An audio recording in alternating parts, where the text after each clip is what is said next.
Hello, welcome Hi. back. Welcome to Normalest Chicago Residents. I'm here with Jadyn. And I'm Carmen, and today we're talking about the film Yellow Rose. But before we get into that, what have we been watching?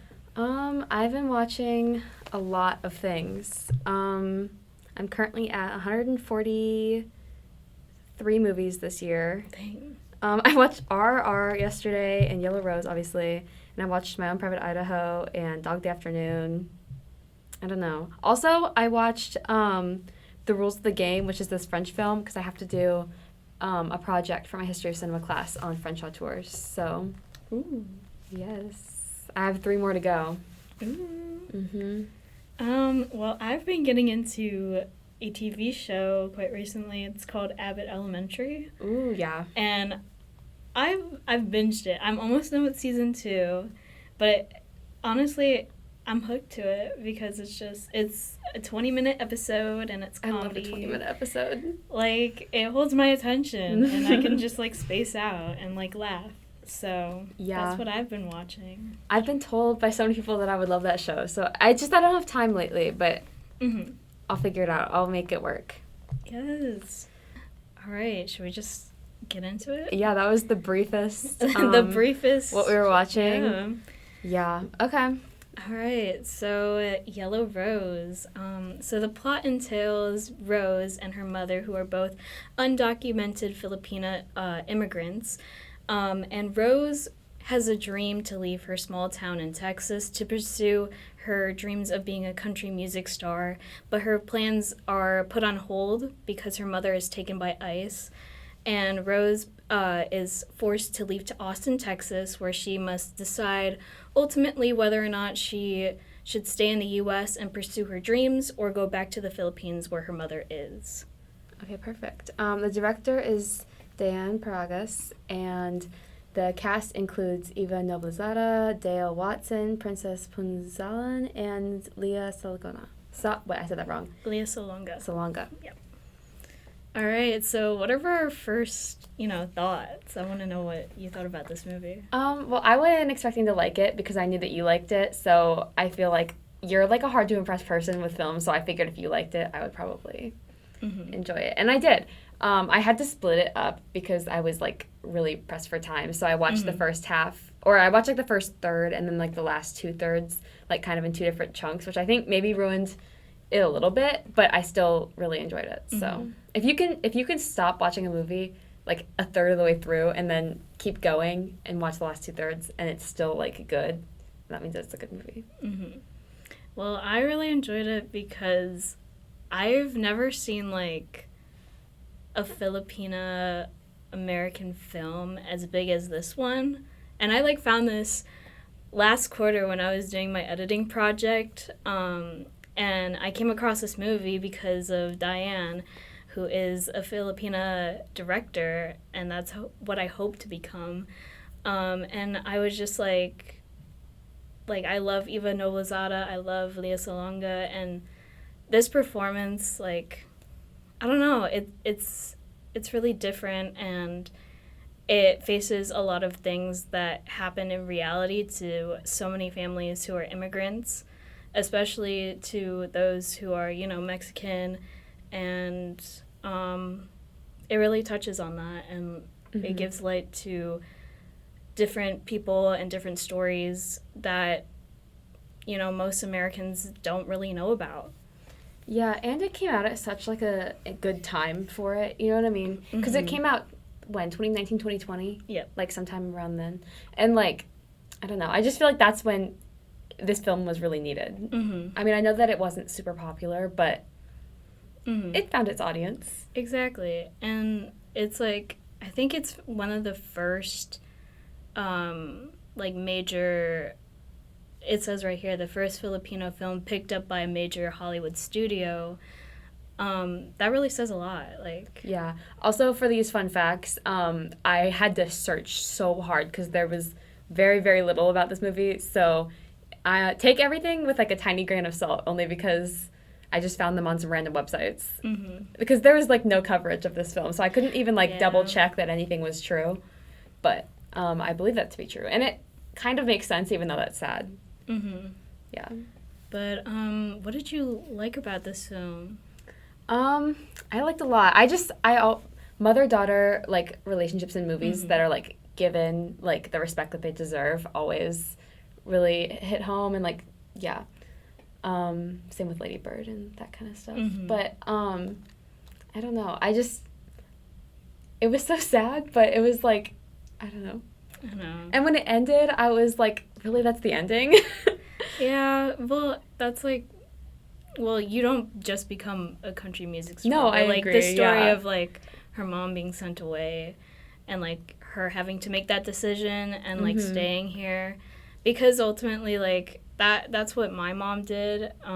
She came to the United States to have a better life for her and her kids, and so I see a lot of that with my family. And so she's been here for a while.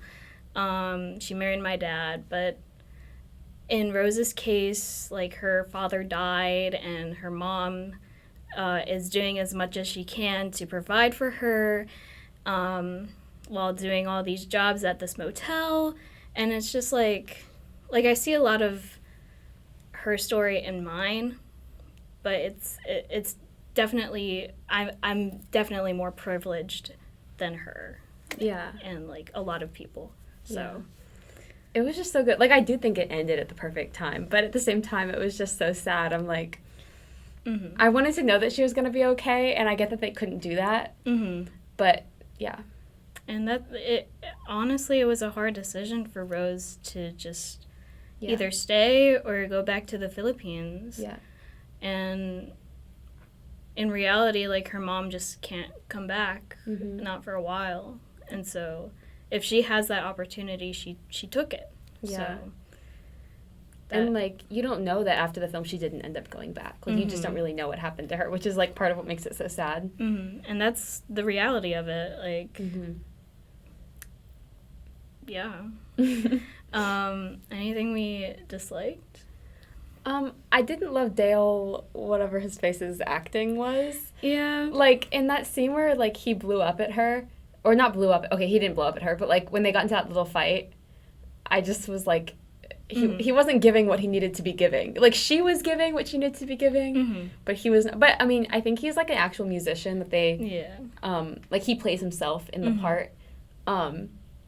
So, I mean, I feel like that's okay with me, because it's, like, better, more realistic music. But yeah, that was, like, and also, the actress that played, the bartender lady, the lady that owned the bar. You didn't like that? No, I did like her, but I just kept thinking, she had, like, a shifty vibe about her, and I thought that she was gonna betray her at some point. That's true. And, like, so I kept expecting that to happen, and then it didn't happen, and I was like, oh, she was just a nice lady. But something about her she had a vaguely shifty vibe. She came out of nowhere too suddenly. And That's true. Yeah, she took her away too immediately. I was like, something's gonna happen.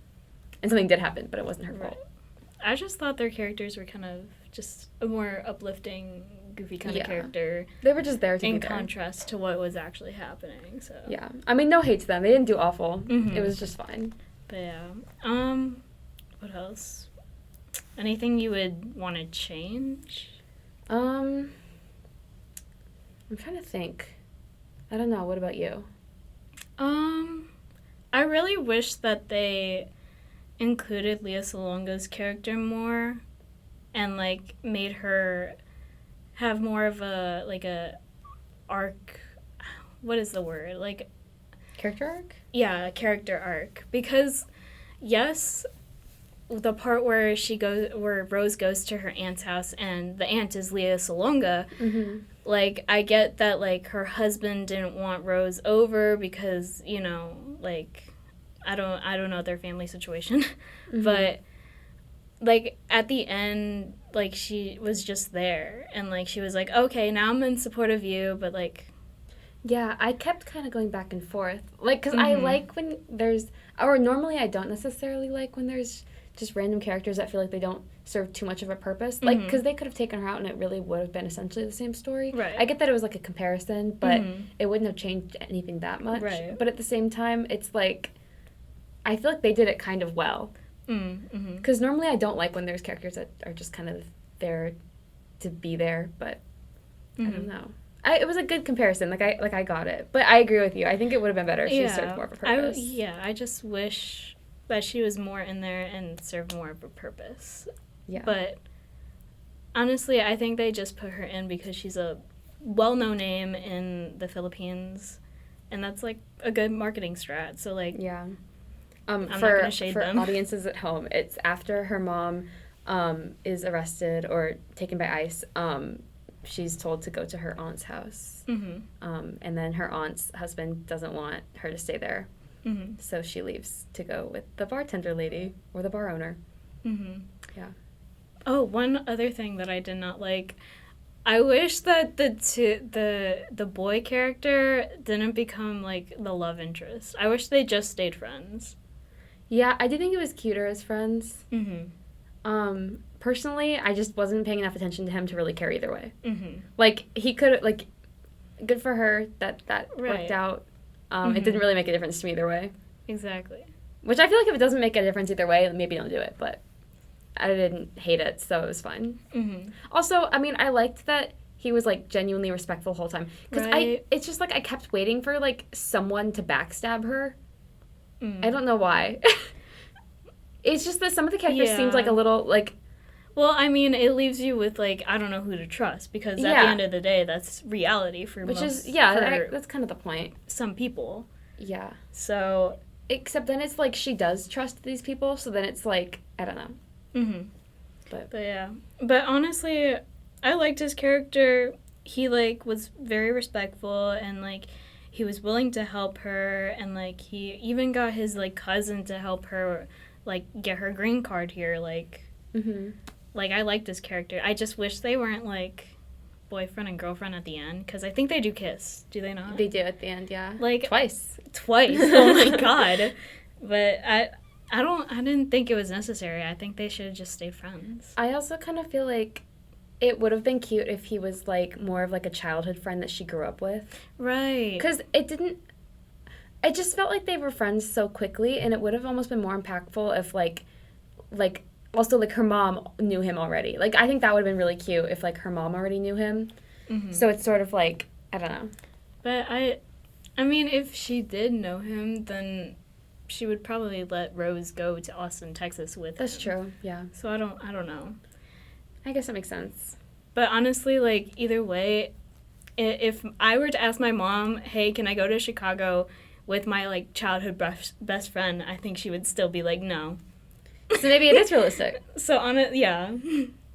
Yeah, no, my mom didn't always let me go into Seattle with people that I'd known. Right? So maybe it is realistic. There we go. Plus, there's like that extra fear of, like, her being undocumented. Right. So I feel like it's still reasonable. Definitely. It's just, I think it would have been cuter if they had, like, a long friendship instead of... Right. Friends. But I didn't hate it either way, so it didn't really make that much of a difference to me, honestly. So yeah. Should we bust out some fun facts? Yeah, okay, again, take these with a grain of salt.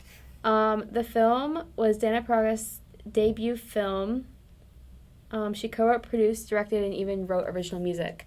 I don't think that this wasn't, like, the first major film that she worked on, but I think this was, like, her first solo, and she had been writing it for so many years that I think it is still technically, like, her first debut.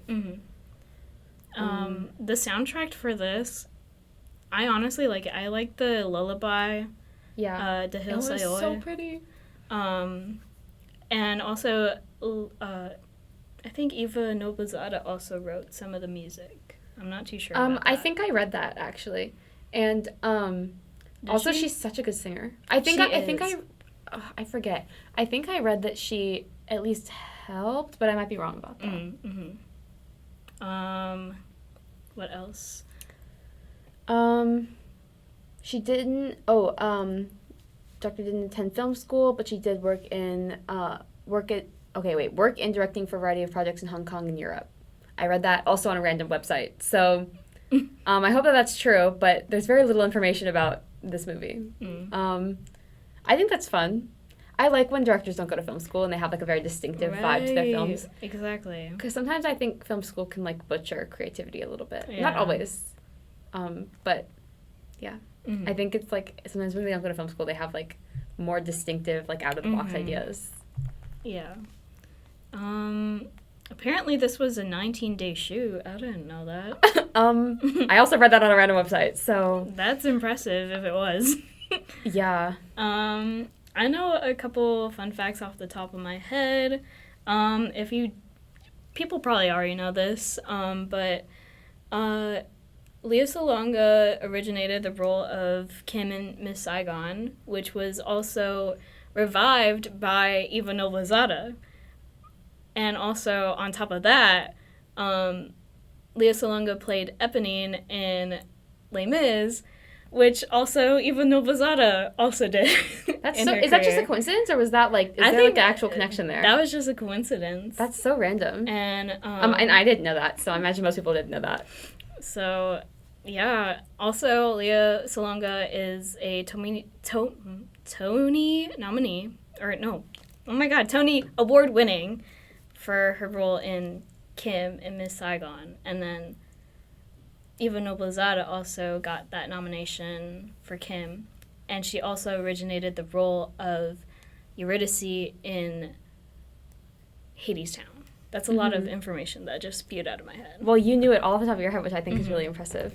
Also, did you know that Lea Salonga is the singing voice of Mulan and Princess Jasmine in Aladdin? I did not know that. Yeah. Wait, both of them? Yeah, both of them. Wait, like in the movies? Yeah, like in the animated movies. Wait, they've got the same actors for both of them? Mm-hmm. That's so weird when that happens, because I think that happens a lot. And like they, like both of them like sound different, but they're from Lea Salonga.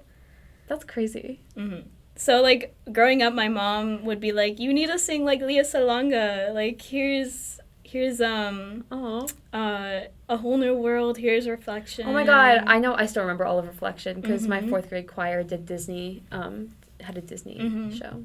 Yeah, and so she's just like a household name in my house. Yes. My mom would be like, "Go sing the one song where it's like, you are sunlight in my moon." Like the amount of times I would watch that video as a kid. That's so cute. Yeah. Those are my fun facts that just... I'm impressed with your knowledge. Thank you. Okay. We also have that this was the first Filipino film picked up by a major Hollywood studio for theatrical release. Mm-hmm. That doesn't surprise me, unfortunately. Just because, like, I barely remember, like, seeing any Filipino people in movies ever. So, like, that when I read that, I was like... sad, but probably very true. But now they're coming into more blockbuster films, but they're supporting characters, so yeah, we could do more. There's still work to do, but exactly, we're getting out there. Period. Just like I'm not like familiar with the Spider-Verse thing, but like Peter Parker's best friend is Filipino. Like, come on. Oh my God! And, like, wait, I know his name. Oh, it's gonna bother me. Like, I'm not familiar with it, but I just know. No, wait, MJ's his girlfriend. I've seen all of these movies. How can I not remember? Wait, we should Google it.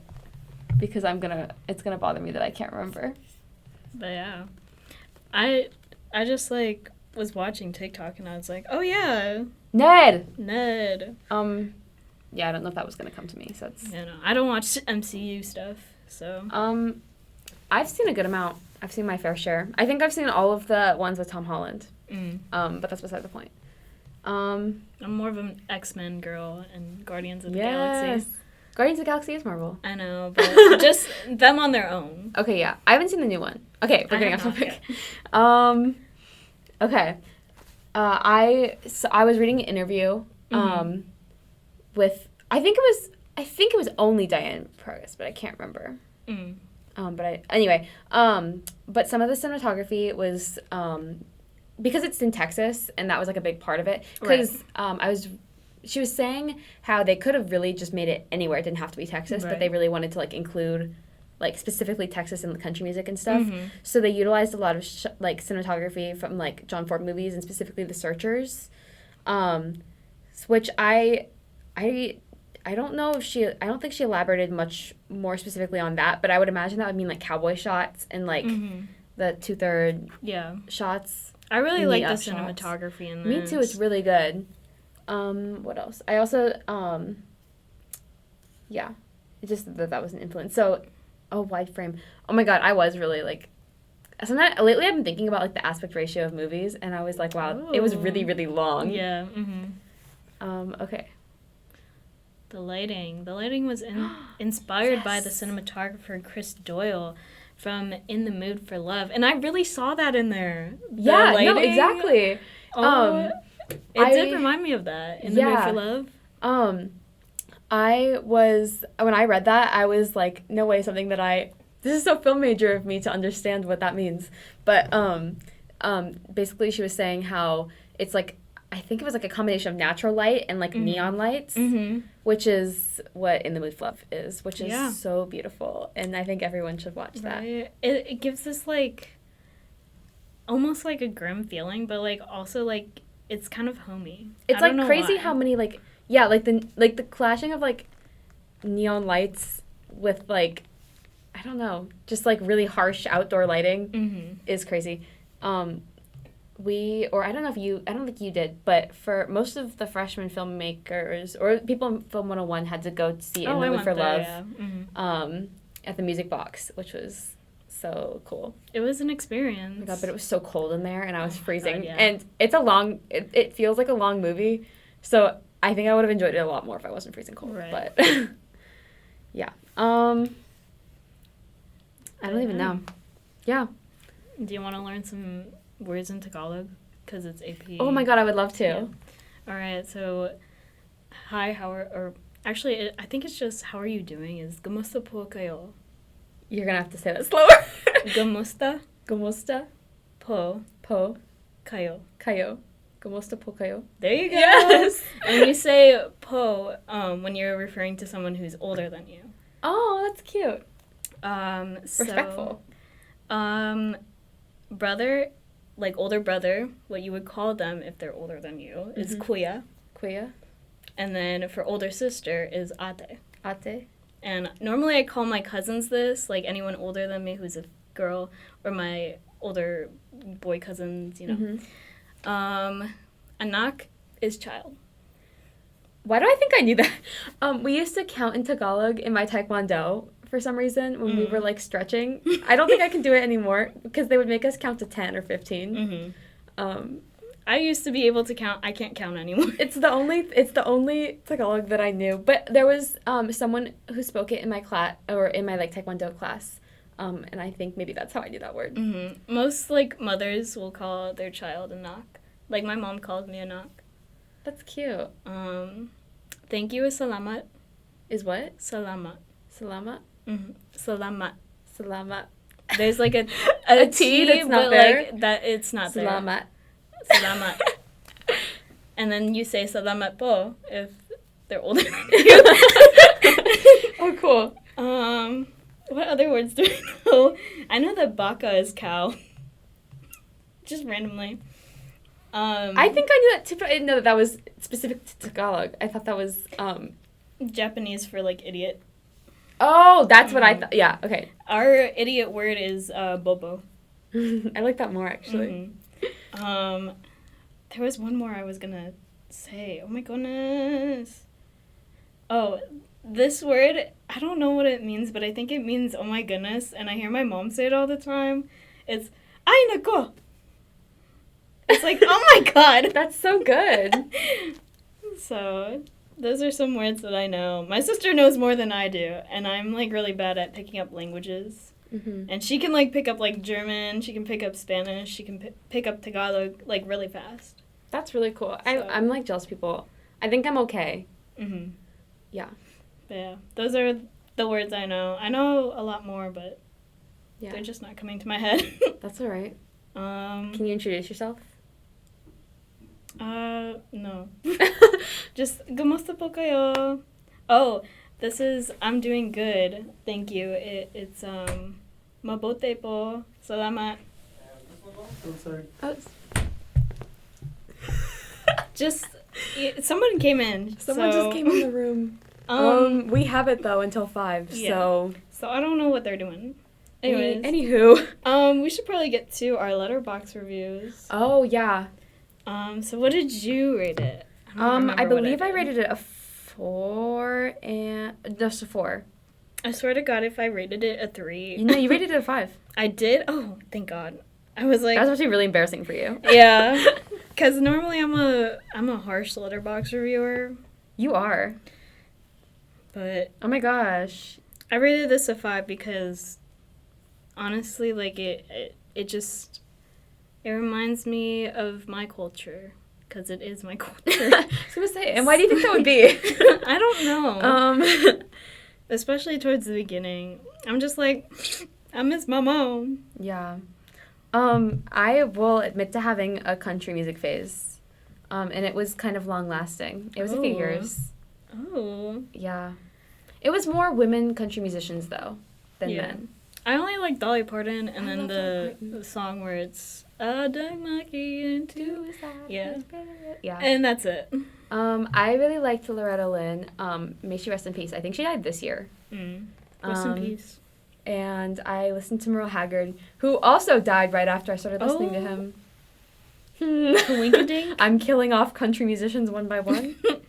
Yeah, and when this movie was playing, I was like, maybe I should get back into that because I was really into it for a second. Listen to Dale Watson. Maybe not. Actually, nothing against Dale Watson. He's a good musician. I just didn't like him as an actor, but that's just me. What would you rate it out of 10? I don't know. Normally, I'm not proportional with my letterbox to 10 out of 10 reviews, but I would say still 8, like 4 to 8. Like 4 when it was a letterbox review and 8 on a 10-star review. So I think it's pretty proportional. I was gonna say a 7. Okay, I was gonna say 7.5 or 8. Yeah, so there's room for improvement, but for this one, it was a good movie. A 5 on Letterboxd to a 7. I'm sorry. On a 10-star review is crazy. I'm just a little harsh. I feel you. Like 7 or 8, I would say. Maybe a 7.5. I think a 7.5 is good. So yeah. But I did enjoy it.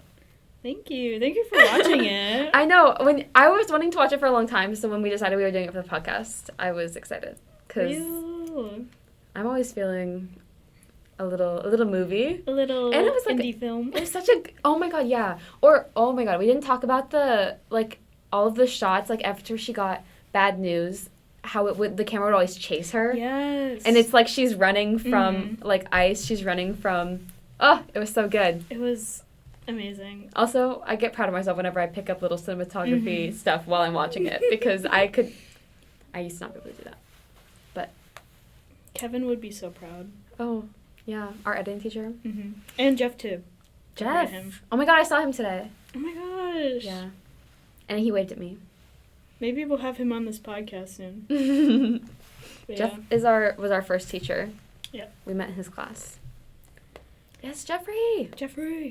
Anyway. You want to plug our socials? Oh, yeah. Follow us on Instagram and subscribe to our YouTube. And we're also on Spotify, which is where you're probably listening to this. And what else? We got a website. That maybe we should redo our website, to be honest. Yeah. It's through DePaul's website program thing, which is bad. But, it's free. So. It's free. But, yeah.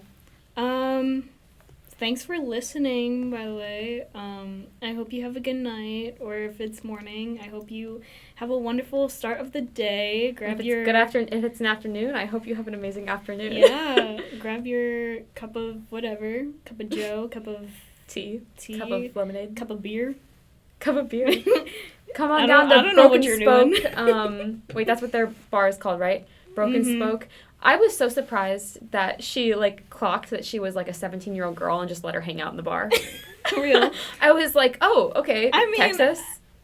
I mean, at my hometown, I get to, just hang out at Stella on the whatever. You do? Yeah. Okay, maybe it's just my town thing. They weren't letting kids hang out at bars. L. You're right. But, yeah. Yeah. That's the end of our podcast. Stay tuned for Oh my gosh, next month is Pride Month, so we get to do Pride Month. And we already have some really good ones maybe coming. I don't want to reveal it because it might not be true. Mm-hmm. Should I do it anyway? Reveal some of them, yeah. Well, we think we might end up doing But I'm a Cheerleader, which I'm so excited about. I think that's the only one that's, like, solid, but we were also talking about doing, I think Imagine Me and You. It's like a 90s, or it's like an early 2000s, 90s rom-com, but they're just gay lesbians. Mm-hmm. Yeah. I do want to do a movie talking about trans issues, because I think that's really prevalent right now. Do you have a movie specifically in mind? I think so, but I forgot the name of it, so I will get back to you on that. And I just watched To Wong Fu, Thanks for Everything, Julie Newmar. It's about drag queens. It's so we should absolutely do that one because I think you would love it. So it's basically, okay, I know that this is like a whole other thing. Just a quick little, it's basically just like it's like 3 of them and they're going from New York to LA, but they get like sidetracked in this like small random town in like, I think it's like Nebraska or some shit. Mm-hmm. And like slowly they kind of convert everyone in the town to be like super cool and like, they're all like accepting, except they don't really have to convert them to do that because because everybody in the town thinks they're a woman. Ooh. I'm actually so excited. Yeah. And obviously we're watching Love, Victor. Take those words out of your mouth. Obviously we're watching Prom. Isn't that what the movie's called? Prom the movie musical? Yeah. The one where they solve homophobia in the mall. Note to self, don't be gay in Indiana. Also, love that neighbor trumps that one. Them all. Yeah. Anyway. Yeah. And we're also watching Falsettos. Not really. No. We probably are, but maybe not for this podcast. I'll just show you guys. Yeah, it's a musical, really but I have a way of watching it online. I would love to. We can talk about that because I could talk about that for hours. Yeah. Maybe we'll talk about that at the beginning of a podcast. After we do it. Bet. All right. All right. Good night. Good night. Bye.